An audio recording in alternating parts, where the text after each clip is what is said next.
নমস্কার বন্ধুরা, মিনু ছোট রান্নাঘরে সকলকে জানাই স্বাগত। আজ একটা দারুণ স্বাদের রেসিপি নিয়ে আপনাদের সামনে চলে এসেছি। আজ আমি যে রেসিপিটা বানাবো, কি বানাবো আগে দেখিয়ে দিই, তারপর বলছি। আজ আমি দেশি মোরগ রান্না করব। এই দেখুন, 1.5 কিলো সাইজের একটা মোরগ কালকে দাদা নিয়ে এসেছে। এই মোরগটা আনার জন্য আমি আর আপনাদের দাদা গিয়েছিলাম প্রায় 4 কিলোমিটার দূরে।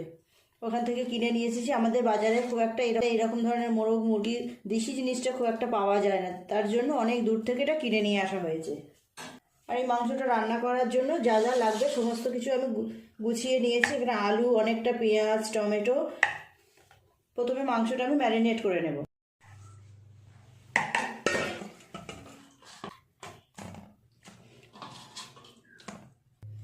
এক এক করে সমস্ত কিছু দিয়ে দেব। তেল, বড় চামচের 1 চামচ তেল দিলাম। দিয়ে দেব লঙ্কা গুঁড়ো 1 চামচ আর হাফ চামচ।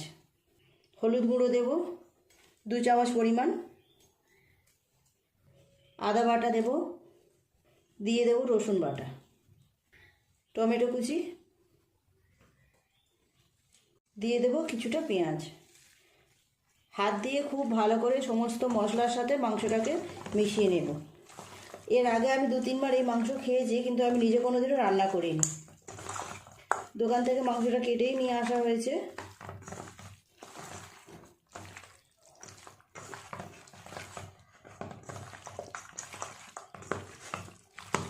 খুব ভালো করে মাংসটাকে মিশিয়ে নিয়েছি। আধ ঘন্টার জন্য এইভাবে রেখে দেবো চাপা দিয়ে।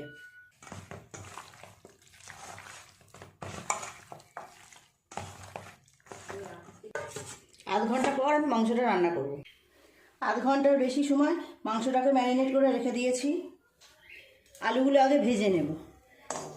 এই রকম মাংস একটু তো আলু দিতেই হয়। যে কোনো মাংসে আলু না দিলে যেন মাংস খেয়ে ঠিক পোষায় না, বলুন। আগে আলুগুলো ভালো করে ভেজে নেব। তেল গরম হয়ে গেছে।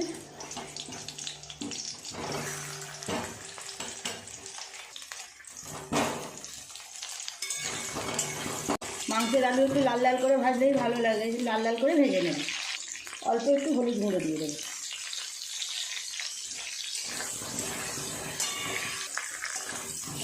লাল লাল করে আলুগুলোকে ভেজে নিয়েছি, তুলে নেব।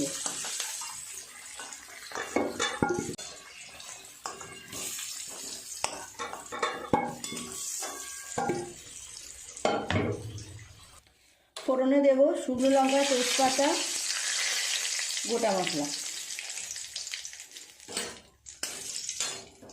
দিয়ে দেবো পেঁয়াজ কুচি। দেশি মুরগি বলুন, দেশি মোরগ বলুন, এই ধরনের মাংসগুলো রান্না করতে হয় কিন্তু একদম খাসির মাংসের মতো। টেস্টও সেই রকমই হয়। বুঝতেই পারবেন না আপনি যে খাসির মাংস খাচ্ছেন না দেশি মোরগ মুরগি খাচ্ছেন। পেঁয়াজের উপরে দিয়ে দেবো কেটে রাখা টমেটো।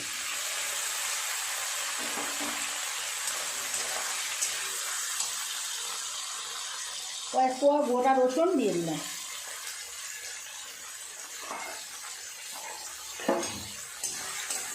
খুব ভালো করে নেড়ে চেড়ে পেঁয়াজ আর টমেটোটাকে গলিয়ে নেব।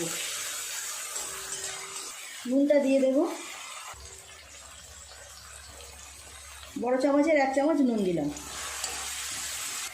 খুব ভালো করে পেঁয়াজ টমেটো এইভাবে নেড়ে চেড়ে একটু ভেজেও নিয়েছি, অনেকটা নরমও হয়ে গেছে। এর উপর দিয়ে দেব ধনের গুঁড়ো আর জিরের গুঁড়ো, ধনের গুঁড়ো।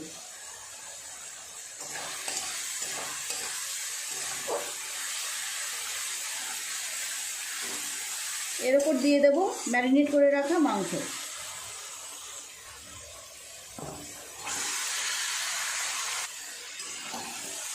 এবার অনেকক্ষণ সময় নিয়ে ভালো করে কষাতে হবে।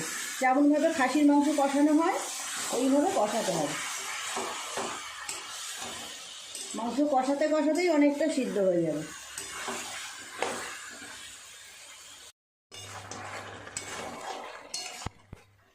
এর উপর দিয়ে দেব টক দই। 2 চামচ টক দই ফেটিয়ে দিয়ে দিলাম।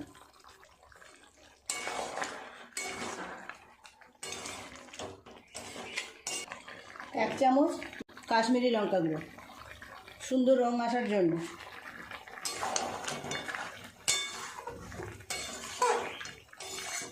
খুব ভালো করে এখন অনেকক্ষণ সময় নিয়ে এইভাবে মাংসটাকে কষিয়ে নেব।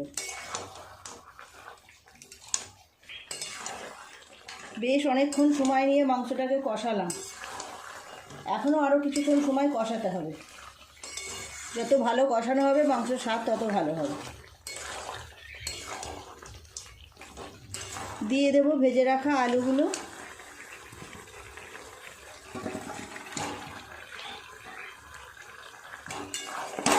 আলুগুলো দিয়ে আরও বেশ কিছুক্ষণ এইভাবে কষিয়ে নেব। কেমন রঙটা এসেছে দেখুন।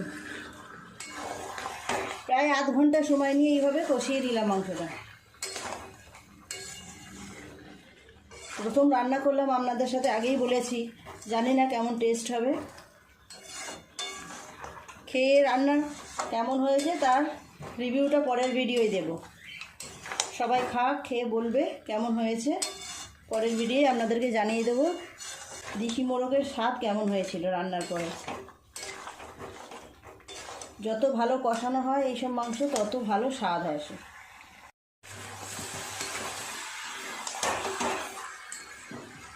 খুব ভালোভাবে মাংসটাকে কষিয়ে নিয়েছি, মাংস থেকে তেলও ছেড়ে দিয়েছে। এই দেখুন কেমন রং এসেছে। দিয়ে দেব গরম জল। এই রকম রান্নার সময় কিন্তু একটু গরম জল ব্যবহার করলে খুব ভালো হয়, মাংসটা আরও ভালোভাবে সিদ্ধ হবে।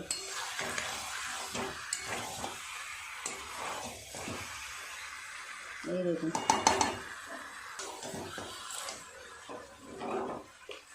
গরম জল। মাংসটা আমি প্রেসারেই দিয়ে দেব।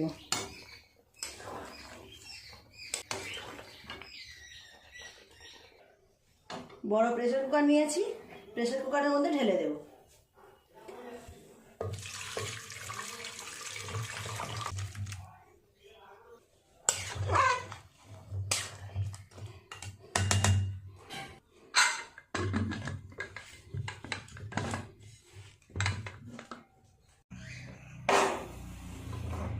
এইরকম বসানো থাক, 4টে সিটি ফেলবো। প্রেসার কুকারের ঢাকাটা এবার খুলবো।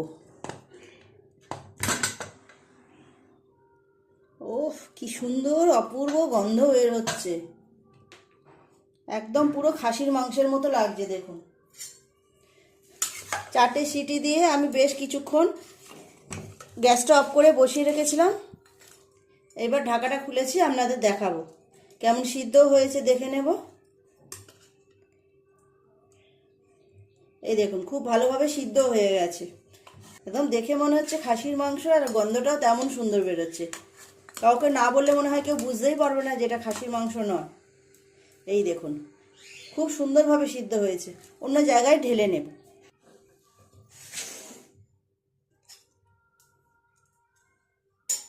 এই জায়গার মধ্যে নামিয়ে নেব। রংটা এসেছে দেখুন।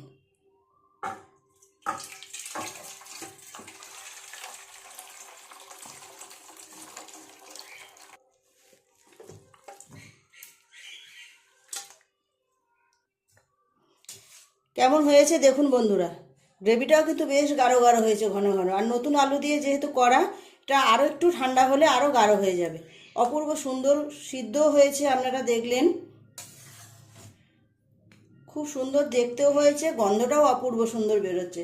প্লিজ বন্ধুরা আজকে রেসিপিটা কেমন লাগলো কমেন্ট করে জানাবেন। ভালো লাগলে একটা লাইক করে দেবেন, আর ভিডিওটি অবশ্যই শেয়ার করে দেবেন, তাহলে আপনার সাথে আরও 5 জনও দেখার সুযোগ পাবে। আজকের রেসিপিটা কেমন লাগলো অবশ্যই কমেন্ট করে জানাবেন। ভালো লাগলে একটা লাইক করে দেবেন। আমার চ্যানেলটি এখনো পর্যন্ত যারা সাবস্ক্রাইব করেনি, প্লিজ আমার চ্যানেলটি সাবস্ক্রাইব করে পাশে যে বেল ঘন্টিটা আছে সেটা অবশ্যই ক্লিক করবেন, তাহলে যখনই আমি এরকম নতুন নতুন ভিডিও আপলোড করবো সবার আগে আপনার নোটিফিকেশনে পৌঁছে যাবে। সবাই খুব ভালো থাকবেন, দেখা হচ্ছে পরের দিন নতুন কোনো রেসিপির সাথে। নমস্কার।